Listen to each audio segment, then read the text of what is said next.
আজকের এই ভিডিওতে আমি ক্লাস 12 এর যে ফোর্থ সেমিস্টারের এক্সাম আছে এবং তার মধ্যে যে চ্যাপ্টার বায়োটেকনোলজি সেখান থেকে কি ধরনের কোশ্চেন আসতে পারে বা কিছু কমন কোশ্চেন যেগুলো আশা করি তোমরা পরীক্ষায় পেতে পারো এই কোশ্চেনগুলো যদি তোমরা একটু দেখো। তো এখানে আমি কিছু কোশ্চেন প্রিপেয়ার করেছি, তোমরা অবশ্যই দেখবে, আশা করি কাজে দেবে। 1 নম্বর কোশ্চেন দেখো, ডিএনএ লাইব্রেরি মানে জিনোমিক ডিএনএ লাইব্রেরি এবং সিডিএনএ লাইব্রেরির মধ্যে পার্থক্য লেখো, প্রথম কোশ্চেন। নেক্সট কোশ্চেন দেখি আমরা, ব্লান্ট এন্ড ও স্টিকি এন্ড বলতে কি বোঝো? এগুলো কিন্তু বইয়েই পেয়ে যাবে, তাই আমি অ্যান্সার কিছু বলতে চাচ্ছি না। নেক্সট, কসমিট ও ইস্ট আর্টিফিশিয়াল ক্রোমোজোম কি, এগুলো সম্বন্ধে লিখতে হবে। পিসিআর পদ্ধতিতে কোন ডিএনএ পলিমারেজ ব্যবহৃত হয় এবং সেটি কোন ব্যাকটেরিয়া থেকে পাওয়া যায়, এটা একটা। নেক্সট, এসসিআইডি, এই যে সেভারি কম্বাইন্ড ইমিউন ডেফিসিয়েন্সি যে রোগটা, তার কোন জিনের অভাবে হয় সেটা লিখবে এবং তার একটি লক্ষণ, টি হেল্পার সেলের সংখ্যা কমে যায়। নেক্সট, ম্যাস্টিসিস রোগের ব্যাকটেরিয়াটির নাম। দেন এই রোগে কোন ট্রান্সজিন ব্যবহৃত হয়, এগুলো বইয়ে পাবে কিন্তু। একটি আদর্শ ক্লোনিং ভেক্টরের দুটি বৈশিষ্ট্য লেখো, এগুলো কিন্তু 2 নম্বরের কোশ্চেন, ঠিক আছে, এগুলো হচ্ছে 2 নম্বরের কোশ্চেন। নেক্সট দেখো, ট্রান্সজেনিক উদ্ভিদের উদাহরণ দাও। তারপর হচ্ছে নকআউট মাইস কি। তারপর এটা প্রত্যেক বছরে এটা কোশ্চেন আসে, আণবিক আঠা এবং আণবিক কাঁচি কি। নেক্সট হচ্ছে আমাদের এক্সপ্রেশন ভেক্টর এবং শাটল ভেক্টর কি। এক্সপ্রেশন ভেক্টর কোনটা? যখন আমরা কোনো প্রোডাক্ট প্রোমোটার ভেক্টরের মধ্যে প্রোমোটার অপারেটর লাগিয়ে আমরা যখন কোনো প্রোডাক্ট চাই তখন আমরা এক্সপ্রেশন ভেক্টর বানাই। আর শাটল ভেক্টর যখন যেই ভেক্টর ইউক্যারিওটিক এবং প্রোক্যারিওটিক উভয় কোষেই কাজ করে তাকে শাটল ভেক্টর বলি। এবার রিকম্বিনেন্ট ডিএনএ টেকনোলজিতে রেস্ট্রিকশন এন্ডোনিউক্লিয়াস এবং রিভার্স ট্রান্সক্রিপ্টেজের ভূমিকা কি। এই কয়েকটা কোশ্চেন গেল। আরও কিছু 2 নম্বরের কোশ্চেন আছে। প্যালিন্ড্রোমিক সিকোয়েন্স বলতে কি বোঝো? একটি প্যালিন্ড্রোমিক সিকোয়েন্সের উদাহরণ দাও। জানো, যা শুরু এবং শেষ একই রকম, GAATTC। নেক্সট, কৃষিক্ষেত্রে বায়োটেকনোলজির দুটি প্রয়োগ, এটা একটু খুব একটা ইম্পর্টেন্ট না। নেক্সট, যে সকল জৈব প্রযুক্তিগত পরীক্ষার সাহায্যে রূপান্তরিত কলোনি কি, রূপান্তরিত কলোনি শনাক্তকরণ অত্যন্ত গুরুত্বপূর্ণ। আচ্ছা, কলোনির রঙের ভিত্তিতে, আচ্ছা এখানে হচ্ছে ব্লু হোয়াইট স্ক্রিনিং এর কথা বলছে কিন্তু। এখানে যেগুলো হোয়াইট কালারের কলোনি তাদের মধ্যে কিন্তু ট্রান্সফর্ম হয়েছে, আর যে সমস্ত ব্লু তোমরা কালার দেখছো সেগুলোর মধ্যে ট্রান্সফর্ম হয়নি। তোমরা বইয়ের মধ্যে যে ব্লু হোয়াইট স্ক্রিনিং আছে সেখানেই খুঁজলেই তোমরা পেয়ে যাবে। নেক্সট, বায়োসেফটি কি এবং বায়োপেটেন্টের একটি উদাহরণ দাও। তারপরে কি আছে, ফ্লেভার সেভার টমেটো কি, এটা অবশ্যই পারবে, বইয়ের মধ্যে পেয়ে যাবে এই জিনিসগুলো। নেক্সট, একটি PBR32 জিনের টেট্রাসাইক্লিন রেজিস্ট্যান্ট জিনে বহিরাগত জিন প্রবেশ ঘটানো হলো, তুমি কি রিকম্বিনেন্ট এবং নন রিকম্বিনেন্ট। এবার তুমি যদি সেই প্লাজমিড যুক্ত ব্যাকটেরিয়াটি টেট্রাসাইক্লিন যুক্ত মাধ্যমে যদি গ্রো করো, তাহলে যাদের মধ্যে ট্রান্সফর্ম হয়েছে, বহিরাগত জিনটা প্রবেশ করেছে টেট জিনে, সেই সমস্ত ব্যাকটেরিয়া কি সেখানে জন্মাতে পারবে না। এবং যাদের মধ্যে সেই ট্রান্সফরমেশনটা হয়নি, মানে জিনটা প্রবেশ করেনি প্লাজমিডে, তাদের রেজিস্ট্যান্ট রিজিয়নটা ঠিক থাকবে এবং ব্যাকটেরিয়াটা সেখানে বাঁচতে পারবে। তাহলে তুমি এভাবে রিকম্বিনেন্ট, যদি বাঁচতে না পারে তাহলে রিকম্বিনেন্ট হয়েছে, আর যদি বাঁচতে পারে তাহলে কিন্তু নন রিকম্বিনেন্ট, ঠিক আছে। তো এগুলো কয়েকটা 2 নম্বরের কোশ্চেন। এরপরে আসি আমরা কিছু 3 নম্বরের কোশ্চেন। দেখো, একজন কৃষক A ও B জমিতে ভুট্টার ভ্যারাইটি চাষ করেছেন। তিনি A জমিতে সাধারণ ভুট্টার ভ্যারাইটি এবং B জমিতে জেনেটিক্যালি মডিফাইড ভুট্টার ভ্যারাইটি রোপণ করেছেন। তিনি লক্ষণ করলেন যে হর্ন বোরার কেবলমাত্র জমির ভুট্টা গাছকে আক্রমণ করছে, কেবলমাত্র এ জমির, এটা হচ্ছে এ জমি, ঠিক আছে, এ জমির ভুট্টা গাছে আক্রমণ করছে।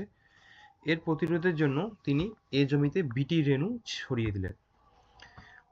প্রযুক্ত রেণুতে পেস্ট নিয়ন্ত্রণকারী জিনের নাম। এবার ব্যাসিলাস থুরিনজিয়েন্সিসের মধ্যে ক্রাইজিন, এটা জিনের নাম গেল।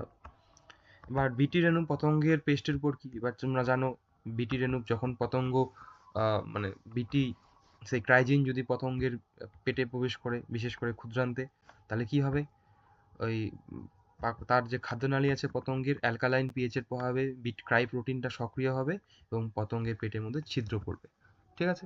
নেক্সট, বি জমির শস্য কিভাবে পেস্টের প্রতিরোধ ক্ষমতা পেল। এবার তুমি বি জমিতে কি জিএম ভুট্টার ভ্যারাইটি, এবার বি জমিতে তুমি অলরেডি জেনেটিক্যালি মডিফাইড ভ্যারাইটি মানে যে ক্রাই প্রোটিনের যে জিনটা মানে ডিএনএটা, সেটা তুমি বি জমিতে চাষ করা যে ভুট্টা তার কোষের মধ্যে অলরেডি আছে, তো তার জন্য সে পেস্টের বিরুদ্ধে প্রতিরোধ ক্ষমতা পেল। 2 নম্বর কোশ্চেন, 11 জেল ইলেকট্রোফোরেসিস থেকে একটা কোশ্চেন এসেছে। তাহলে কি কোশ্চেন দিয়েছে? ডিএনএ খণ্ডকগুলি কেন এ প্রান্ত থেকে বি প্রান্তের দিকে চালিত হবে? কেন হবে?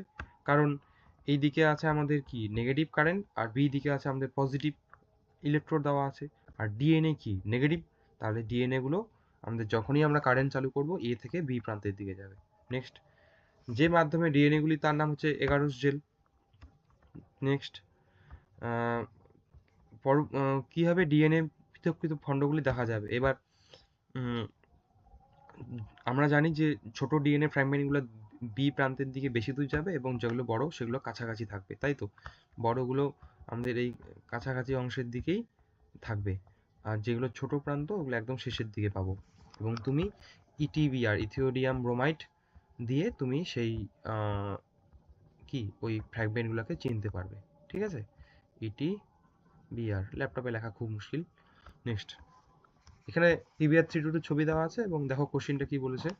PBr322-তে সিলেক্টেবল মার্কার রূপে যে জিনগুলি শনাক্ত করো। এই যে আমাদের একটা আছে টেট্রাসাইক্লিন রেজিস্ট্যান্ট জিন আর একটা আছে অ্যাম্পিসিলিন রেজিস্ট্যান্ট জিন। কেন সিলেক্টেবল মার্কার বলা হয়? কারণ এরা ট্রান্সফর্মড হয়েছে কিনা সেটা জানতে আমাদের সাহায্য করে, তার জন্য এদের সিলেক্টেবল মার্কার বলা হয়। এবার নেক্সট, যে সমস্ত বৈশিষ্ট্যের জন্য প্লাজমিড ও ব্যাকটেরিওফাজকে ক্লোনিং, এবার তুমি এখানে ক্লোনিং ভেক্টর রূপে বৈশিষ্ট্য চিহ্নিত করার জন্য যে বৈশিষ্ট্যগুলো, আদর্শ ভেক্টরের যে বৈশিষ্ট্য সেগুলো দিয়ে দিলেই হয়ে যাবে। ঠিক আছে?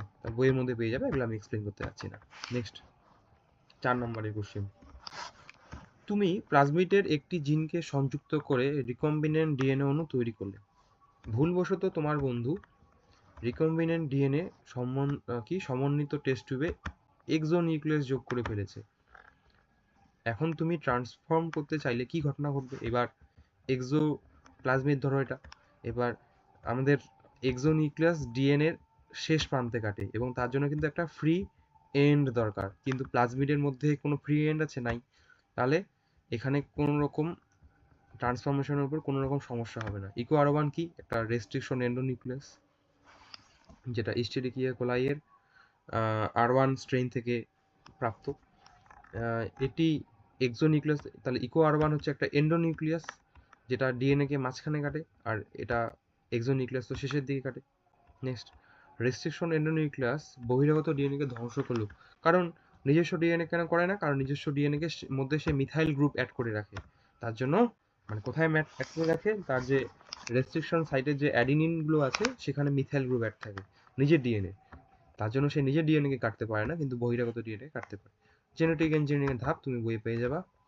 তারপর ইনসুলিন তৈরি পদ্ধতি। এবার প্রোব কি? প্রোব হচ্ছে সিঙ্গেল স্ট্র্যান্ডেড ডিএনএ বা আরএনএ যার মধ্যে একটা রেডিও অ্যাক্টিভ পদার্থ যুক্ত থাকে। পিসিআর পদ্ধতি, এটা পারবে সবাই। নেক্সট, এটা দুইটা লিমিটেশন, পারবে এগুলা। পিও কিউ, দুটি শিশু একই জিনগত রোগে আক্রান্ত। ডাক্তার পি কে উৎসেচক প্রতিস্থাপন থেরাপি ও কিউ কে অন্য থেরাপির পরামর্শ দেন। আচ্ছা, পি পি এর পরবর্তীকালে চিকিৎসার প্রয়োজন পড়ে কিন্তু কিউ এর পড়ে না, কেন? এবার পি ও কিউ কোন রোগে আক্রান্ত হয়েছিল? থেরাপি, এটা তুমি এই যে সেভারি কম্বাইন্ড ইমিউন ডেফিসিয়েন্সি যে রোগটা, সেটা তুমি লিখতে পারো, SCID।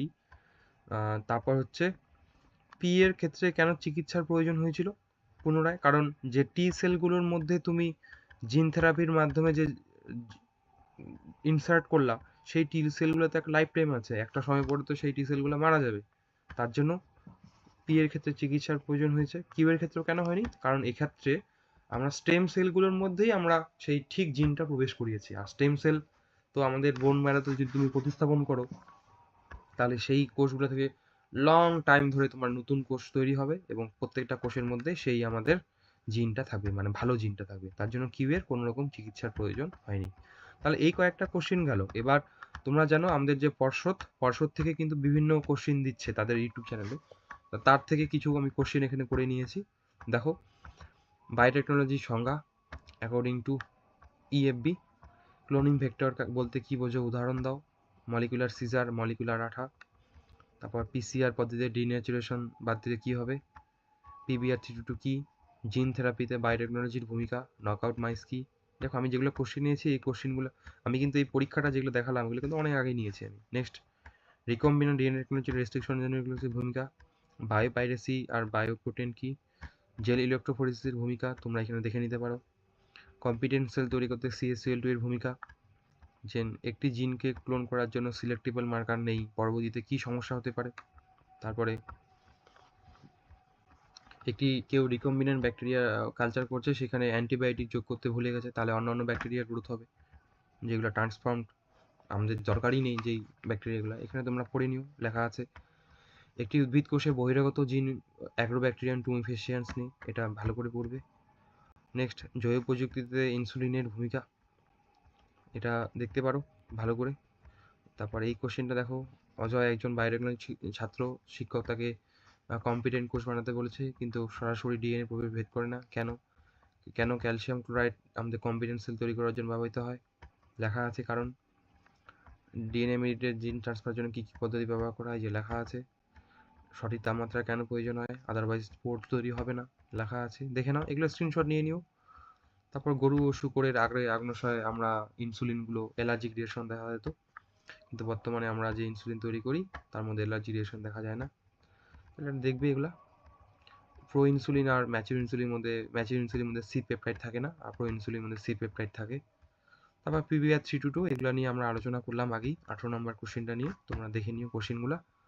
তারপরে দেখো 19 নম্বর কোশ্চেন এটা, এবং তার প্রশ্নগুলো কি এখানে দেওয়া আছে। তো এগুলো হচ্ছে পর্ষদ থেকে আমাদের দেওয়া কোশ্চেন।